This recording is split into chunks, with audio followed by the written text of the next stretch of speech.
Hey everybody, this is Townsend. I'm a singer, songwriter, musician, and mental health advocate, and I started the You're Not Alone project and podcast to help educate, spread awareness, and simply help you feel a little less alone, no matter what you're going through. Thank you so much for tuning in to Season 2 of You're Not Alone with Townsend. Be sure to click the follow button and share these stories.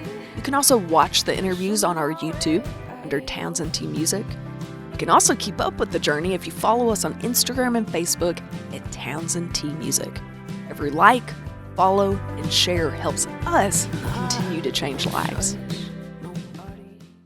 I want to personally thank you for taking the time to listen to these conversations. It truly means so much. We've changed so many lives for the better, and we want to continue doing so throughout 2023. This project is made possible by sponsors and patrons.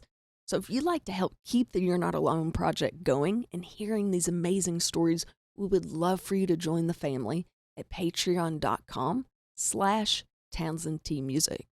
Just for signing up, you'll get free merch, discounts, and behind-the-scenes patron-only footage, not only of my music, but of each episode.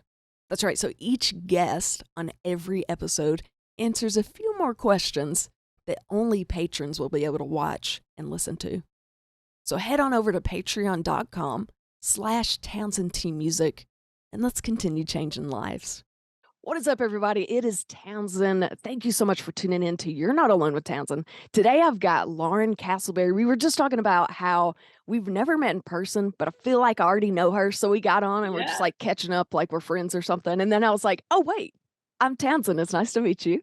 But I have seen, So she's really into farming. She's got a farm, and I love that. So I really thought it'd be cool to have that come on the podcast and just talk about how that affects mental health, what that looks like. So Lauren, thank you so much for joining me. Yeah, thanks for having me. Oh, absolutely. I love following your social media account.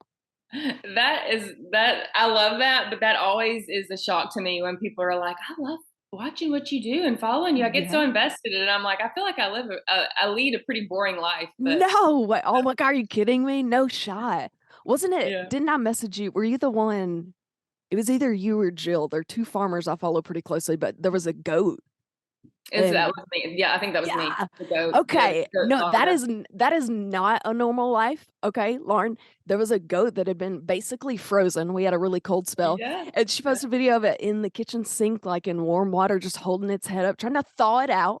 That is Yeah. not normal. The It only really thing I thaw out's my chicken from the grocery store. Okay. it feels very normal to me though. I mean, that is not the first time I have thought a goat out. I literally messaged you and was like, I need to know how you knew how to do this. Like that doesn't just come naturally. Yeah. Yeah, I mean, lots of trial and error Yeah. and Googling and reading of the books and all the things, and then All the eventually it just comes second nature. Yeah, I am envious of that. I love that. I would love to be able to be totally self-efficient, like have my own garden, have my own animals. I would just have trouble eating my animals, but that's a story for a different time. I would name them and then Yeah, I'd be like, I don't think I could eat you now, but it is a very cool. yeah, yeah. You lead a life that a lot of people wish they could do. We'll put it that way. Like it's just so cool Okay, that you can be okay, like I'll take that. self-sufficient. Yeah, it's cool. Well, Okay, we are somewhat self-sufficient. right. I don't want to lead people to believe that we are fully self-sufficient because we Right, totally are right. not. But yeah, I mean, we grow the food, and we butchered some pigs not too long ago, and yeah, so we do some self-sufficiency type things. Yeah, no, I love that. I think it's so neat. Okay, well, let's go ahead and hop in. We've already given away a little spoiler, but who the heck is Lauren? So tell us like your title, what your occupation would be called, Yeah. kids, married, whatever you want to share. Okay, cool.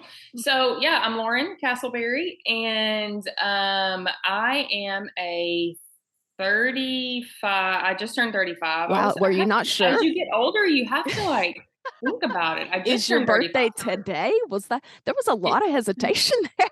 I know. I was like, wait, am I 34? 30? No, I'm Am I 35. okay? I am a nurse. I'm a registered nurse, is what I guess the occupation like I identify with because that's what I've done for so long. Okay. I'm married and I have three little boys. Ooh, bless A you. Yes, girl. 8-year-old, a 5-year-old, and then a almost 1-year-old. He'll be 1 year old next month. Mm. So yeah, I'm a nurse. The last couple years, though, I've really started to pull back on my hours at my nursing job at the hospital, Mhm. to try to give this whole farming, market gardening thing a go. So I guess I always feel kind of silly saying, yeah, I'm a farmer, Yeah. because, when you think of like traditionally a farmer, I mean, this like, old man in his Yeah. overalls on his hundreds of acres doing the thing. And, we live on 12 acres. And I'm not an old man in my overalls. I'm a 35-year-old woman in her overalls. So, yeah, I mean, I guess I'm a farmer, but I hesitate to say that sometimes. I So, totally get that. Yeah, but I feel like, and that's kind of why I thought it was cool to have you on, because I feel like the stereotype of farming has really shifted with our generation. I feel like oh it's gosh, coming yes. back into style and people are getting more Yes, interested. for sure. And I love that. Yeah, because when you do think of it, you think about an overweight guy in his overalls with a chew in his mouth on Yes, a his straw tractor. hat. Yeah, Yeah. yeah. And that's just what you think about. But really, nowadays, that's not what it is at all. And I love that. Yeah, I think it's great. I think there is definitely a movement um, back towards farming, almost like a homesteading movement type Yeah. thing going on. So yeah, Absolutely. I think COVID really got people into, okay, well, I'm stuck at home. What can I do? And it's for like sure. farming took a totally different turn during that time. Yeah, yeah. I think that I think you're right. I think that the lockdowns and the shutdowns and the things got people interested in specifically in gardening and Yeah. growing food. Um, but I also think that, I mean, I don't know. I can't speak for everybody. I can only speak for myself. But I feel like there's a draw towards this farming, gardening, homesteading lifestyle because life now is so hectic and so busy and so stressful. And there's just for me at least, there's just some sort of draw towards that simpler, um, just simpler, more sustainable way of life?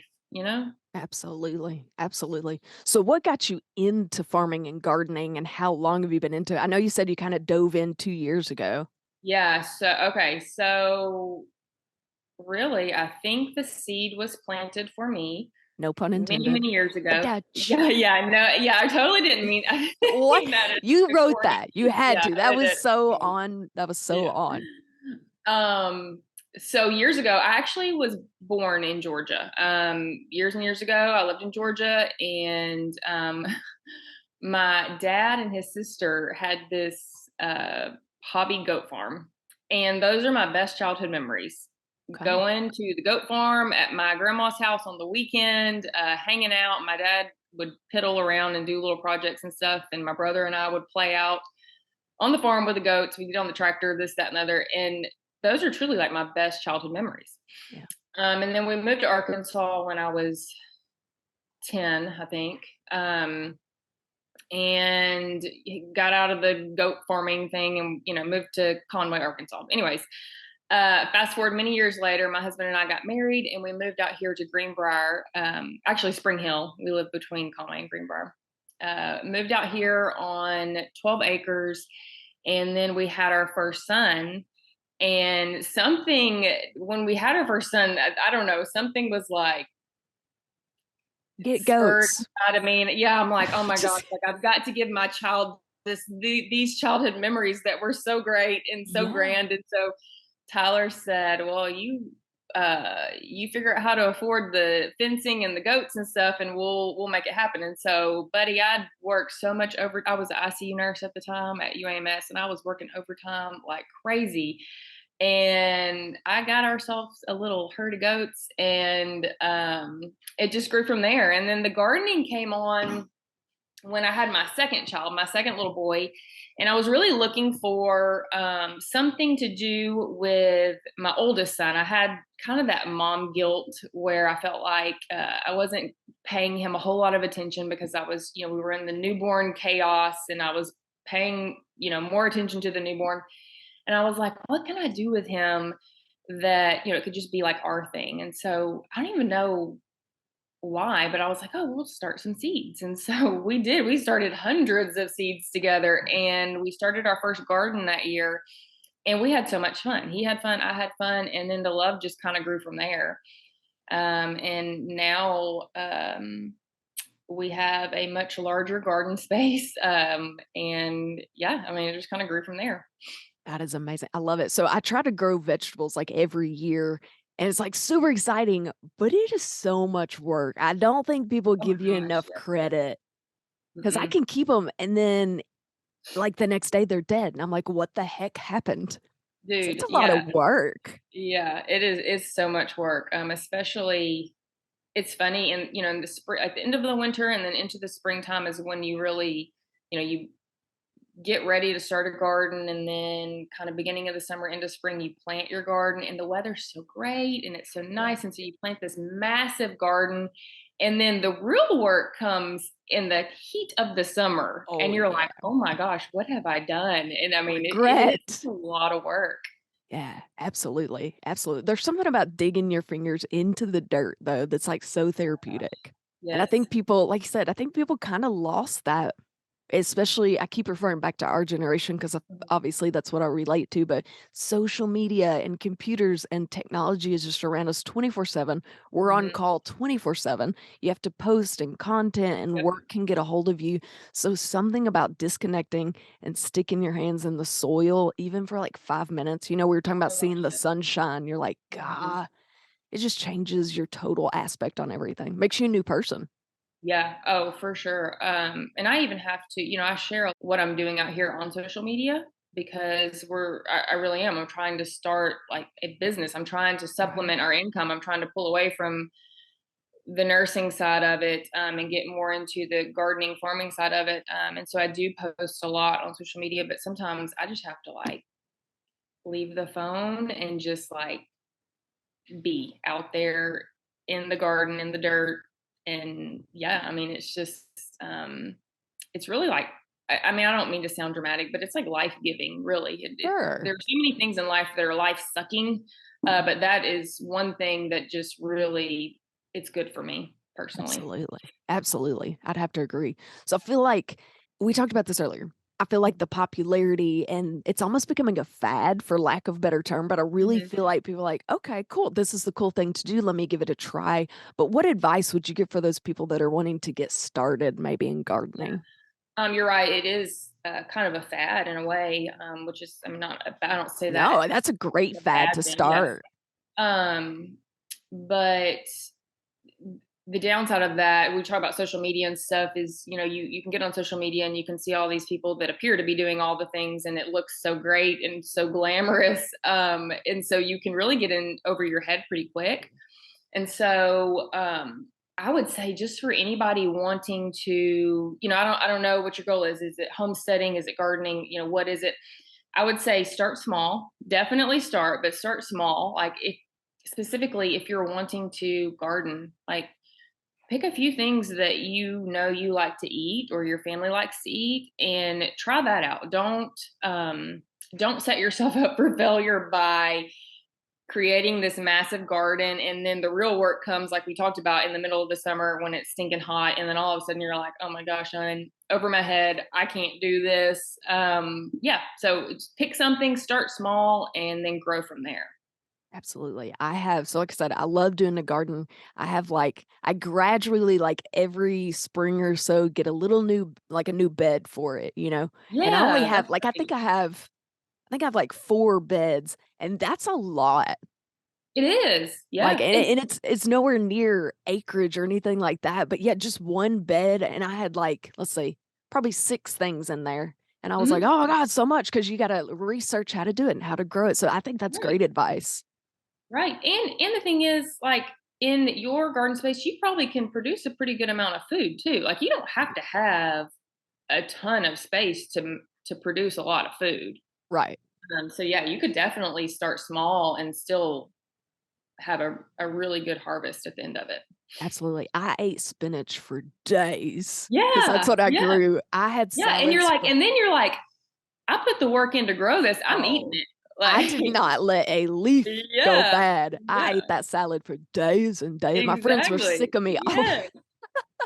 Like, this will not go yeah. bad. Oh no, yeah, no, I licked the bowl and it was Yeah. done. Um, okay, so we kind of touched on this a little bit, but how do you feel like farming affects mental health? Like, can you tell a significance between, let me rephrase that, tell a significant difference between the days you've been outside gardening versus the days you've been stuck inside a hospital? Like, Yeah, I want to relate it back to mental health on the podcast. How do you feel like for that goes sure. for you? So I cannot explain the why really, but I can tell you, yes, I do notice a huge difference. And I hesitate sometimes to compare like this farming journey with my nursing career because I am really grateful for my nursing career and I do get a Sure. lot out of it.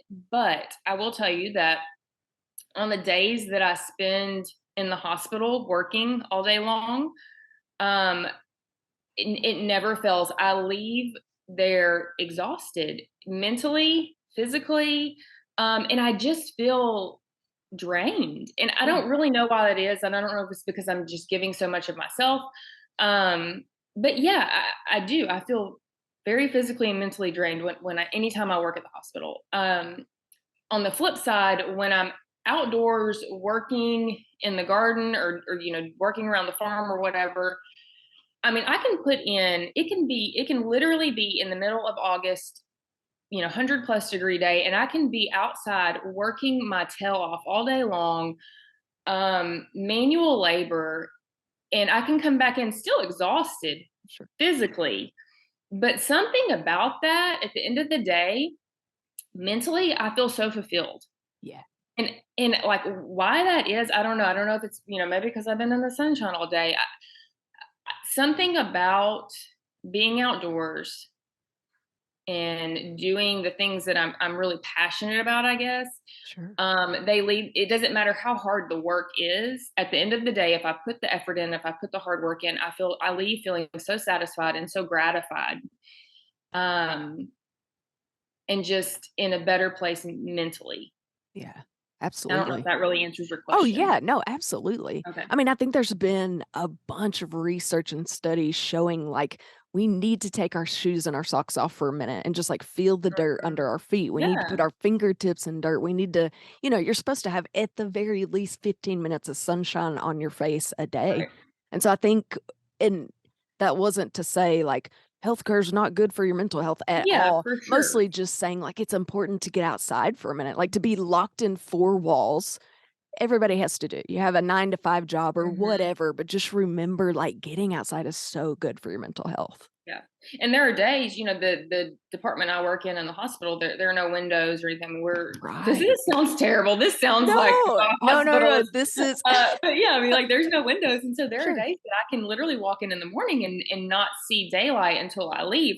Right. But the moment that I walk out of the doors, it's just like, oh, this is Yeah. so great to be outdoors, you know? Right. Absolutely. Yeah, absolutely. And I think anybody, again, with a desk job for sure, you don't have windows. You're in your little cubicle and things like that, Yeah. which again, you've got to make ends meet. People love their job, especially healthcare. I do healthcare as well. Like I have my master's in there and it's very exhausting. I love giving to people. Geriatrics are my love, but something about stepping outside is just fulfilling for me rather than, like I said, pouring yourself out. It's something Hmm. good for me for just a little bit, so I love it. Okay, we gotta go back to the video I saw of the goat because I don't know about you, I'm incredibly impressed by this because, again, something about trial and error in this specific situation terrifies me. So there's an Okay. animal, literally frozen outside. You bring him Yeah. inside in the sink and you're just like posting a video like it's no big deal. And you're like, well, we're gonna see if he survives. He's a piece of ice right now, but whatever. And I'm like hanging on the edge of my seat, like, what happens next? Turns out he did. He was okay. You He warmed did, him he up. lived. Yeah, and he was And fuzzy. and disclaimer, I was actually shocked. I was like, this goat's gonna die. Like, because especially like with livestock, once they get to a certain point, there's really no return. And this guy, I mean, he hardly had a heartbeat. Like I had my stethoscope out, I was listening, I was like, he's gonna die. And he did. Yeah. I was It like, was okay. like to paint people a picture that are listening, it was almost like if you had a trophy, that's how stiff he was, and then He you stick him was. in the water, so it's like click, like clicks. We're I laughing, it's know. so sad. It's Okay. terrible. That sounds terrible, but it's No, but true. it's true. It was literally true. Okay. So for me personally, like I'm extremely sensitive. I love animals. I love nature. So do you Yeah. feel like the passing of animals and the sickness in all the animals, do you feel like that affects your mental health? Because I know y'all have goats and you have animals and Right. like how do you deal with Um, that? yep. So yes and no. I have had animals, livestock, whatever you want to. I mean, really, our goats are more like pets than livestock, but technically, Exactly. Yeah. um, I've had them die, and there wasn't a whole lot we could do. Yeah. It wasn't necessarily a preventable thing, and those sorts of things. Like I'm more okay with. I mean, it's sad, but it Sure. doesn't really affect me. Other than, I mean, this is sad, but everything has a time, and Yeah. everything has to die Circle at of some point. life. Yeah. Um, there have definitely been instances where I have felt that the death was probably a result of poor care on my part. Like maybe I didn't um, maybe I didn't recognize the sickness, or a lot. Yeah. So a lot of livestock, they'll die from parasites. You got to worm Yeah. them on a regular basis, and maybe I didn't foresee that the signs of parasite overload or Sure. whatever. Those sorts of things do kind of mess with me a little bit because I felt like they were preventable and they were more of a result of my lack of paying attention or Yeah. my lack of action. So those things, yeah, those can affect me, but they're also really good learning experiences that, Sure. hey, I need to pay, these animals depend on me. They don't have anybody else they can depend on. And so anytime I've experienced something like that, it's ended up making me a better livestock owner at the end of it, if that makes sense. Yeah, absolutely. So I asked that for a reason, but let me touch on two things. One, I feel like what an amazing learning experience for your kids too. Oh yeah. Like, the Yeah, circle of life and how that works and how to one for show sure. care and passion and then explain how things pass away. I love that. Yeah. Um, okay, so for people wanting to get started with animals, how the heck do you learn? One, I didn't even know Oh, parasite things was a thing. oh And this is why gosh. I'm like, this would terrify me. I'd be like, this thing depends on me. Yeah. How the heck do you learn these tips and tricks about animals? Like, I know you said Google and books. Is that like what Yeah. you depend on, kinda? Yeah. Yes and no. So when we first got started in goats, really, kind of sounds silly, but there was like a local Facebook group Yes. that Oh, yeah. had like it was it's called Goats in Goat Stuff, like goat Yes. letter N goat stuff. And so, anyways, Done. yeah, like it found a few mentors through that, and I mean, I was asking questions all the time. So I think that if you can find a mentor or someone who knows a little more than you, Yeah. that's always a good route. Touching back on social media and stuff, I don't know. Sometimes you have to be careful with anybody can put information out there Yeah. nowadays. You know what I That mean? would be my Like, concern would be, I chose yeah, the wrong thing from Joe Blow because he said to do right, that, you right. know? So yeah, I have found several mentors in different aspects of our farming journey that I feel comfortable reaching out to and asking Yeah. questions, and then from there, it's just a lot of times it's just trial and error, Yeah. and you learn, like the thing with the goat in the in the hot water. I mean, uh that's not the first time I've done that. I mean, it's just That been is from trial and insane to error. me. Yeah. Yeah, and that's because a couple years ago I experienced the same thing. We had a goat that gave birth in the middle of a stinking ice storm, and the Yeah. things were frozen solid, and reached out to my goat mentor, and she's like, put technically what you're really supposed to do, this also sounds terrible. You're supposed to get like a trash bag or a plastic bag or whatever, Right. and like put their Insulate bodies them. in it and like up to Yeah. their neck, and then put them in the water. Yeah. I did not have the video you saw. I didn't have a bag on hand to put the I goat would have in. been She's like, traumatized by that. So yeah, I know it looks awful. I was like, but she's like, put your goat in a bag and put it in the water. And I was like, like, okay. I'm sorry. So that's what I What? did. And so now I just know. Yeah, yeah. Well, it makes total sense. Makes total sense. But at that Yeah. point, I've been like, he's a goner. I have I failed, and I would have know. had a mental breakdown. That's what I'm getting at. Is Yeah. how do you Yeah. avoid mental breakdowns with this? So, Right. okay, so all that to come back around to what does self-care look like for you? So obviously, it is a ton of work. There are things that happen that you just can't help. What does it You look know, like for you to take care of yourself? self-care used to be farming and gardening until I Of tried course, to attempted to turn it into an actual career. And now it's like, oh my gosh, I got to find new self-care. So, that's it. probably number one self-care thing for me is to get to the gym and work out. Okay. I'm also, I don't think I mentioned in the beginning, I'm a group fitness instructor at a Oh gym. wow. Okay. Yeah, so I teach every now and then at a gym in town, but exercise is huge for me. So Okay. I've if my husband were here to tell you right now, if I go a few days without working out, I'm kind of a bear. The So real Lauren comes out. yeah, for sure. So yeah, uh, physical activity, exercise is big for me. And then here recently, I've been macrameing a lot. Okay, what did you say? Macrame? You don't know what that is? No, not at all. It's probably because you're not an 80-year-old woman. Mhm. Deep down Yeah. in my soul, I So am. if I could go over there and show you, I've got some over there, but you know those like plant hangers you Oh, see, those yeah. ropes, that's macrame.